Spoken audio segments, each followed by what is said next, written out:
ବାପା ଯାଇ ଆଣିବି ସ୍କୁଲ। আবে তোতে স্কুল পঠাউছি অন্ডা চাউল আনিয়া পাই ঘরু পয়সা নেই খরচ করিয়া পাই নুয়ে।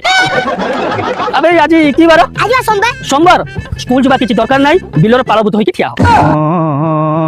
বাপা তুমি মো প্রেস্টিজ কু ধান রেলা বাইকে রই পকেব। মামা স্কুল ওটা হ্যান্ডসাম টোকা এই সাঙ্গে যাই চিঙ্করিঙ্কি মামুনি এই রাস্তা দিয়ে স্কুল দিবে সেটি দেখলা মু পালভূত হইকি ঠিয়া হইকি মো প্রেস্টিজ পুরা লিক হই যাব। চুপ ঘরে নাই পচা ধান পুଅ কହୁଛି ମୁଁ ବାବୁ ସାନ।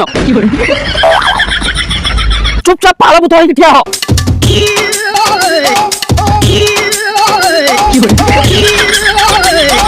বক পকি ভଳିଆ ହାତକୁ ହଲା ସେମିତି ହଲଉଥା ମୁଁ ବିଲକୁ ପଶୁଛି।